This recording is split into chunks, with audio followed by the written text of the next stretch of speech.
सुनिए, आपको ये कहानी बहुत ही अच्छी लगेगी। राजा और भाग्य। आज की कहानी आपको बताएगी कि एक ही वक्त पर पैदा हुए दो बच्चों का भाग्य अलग-अलग कैसा होता है। यानी कि अगर एक ही वक्त पर दो इंसान पैदा होते हैं या दो भाई पैदा होते हैं तो एक भाई का आचरण कुछ अलग होता है, एक भाई को कुछ अलग ही दुनिया मिलती है। यही सवाल एक बार एक राजा के मन में आया और राजा ने भरी सभा में जहां पर बड़े बड़े विद्वान बैठे हुए थे उन सभी से एक ही प्रश्न किया कि आप मुझे बताएं कि एक ही समय पर पैदा होने वाले बच्चों का भाग्य अलग अलग कैसे होता है।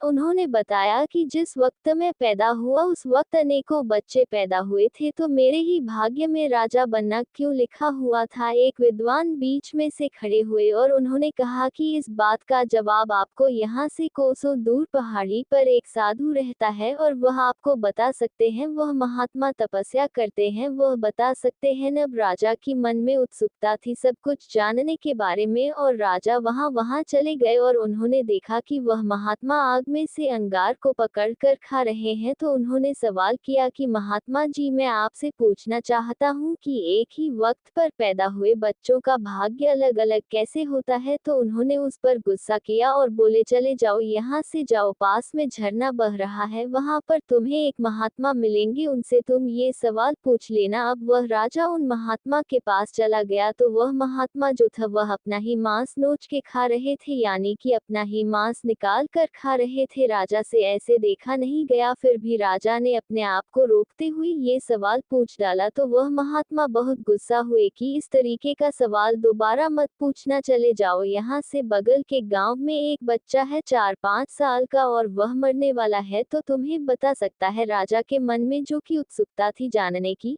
क्योंकि सवाल बहुत जबरदस्त था, तो राजा उस बच्चे के पास चला गया और उस बच्चे के माता पिता सभी वहां बैठे हुए थे। तो उस बच्चे से भी राजा ने यही सवाल किया, तुम मुझे बता सकते हो कि एक ही वक्त पर पैदा हुए बच्चों का भाग्य अलग अलग कैसे होता है। तो बच्चा मुस्कुराया और बच्चे ने बोला कि मैं आपको बताता हूँ कि पिछले जन्म में हम तीनों आपके भाई रहे हैं जो महात्मा अंगार निकाल कर खा रहे थे, जो आपको दिखा अपना ही मांस खा रहे थे, और मैं, हम चारों पिछले जन्म में भाई थे। और जंगल में एक बार हमने रोटियां बनाई थी, जब हम रोटियां खाने वाले थे तभी एक साधु आए थे और उन्होंने कुछ मांगा था कि उन्हें भी भूख लगी हुई थी। सबके पास एक एक रोटी थी, तो सबसे पहले उन्होंने अंगार वाले साधु से रोटी मांगी तो साधु ने मना कर दिया कि अगर मैं तुम्हें रोटी दूंगा तो क्या मैं अंगार खाऊंगा। दूसरा उन्होंने मांस वाले साधु से कहा कि मुझे रोटी चाहिए बाबा, तो उन्होंने कहा कि अगर मैं तुम्हें रोटी दूंगा तो मैं क्या मांस खाऊंगा, और मैंने भी मना कर दिया कि मैं तुम्हें रोटी नहीं दे सकता। और चौथे तुम थे कि तुम्हारे पास एक रोटी थी और तुमने आधी रोटी उन महात्मा को दी और उन्होंने अपना पेट भरा, बाकी को श्राप मिला और तुम्हें आशीर्वाद मिला।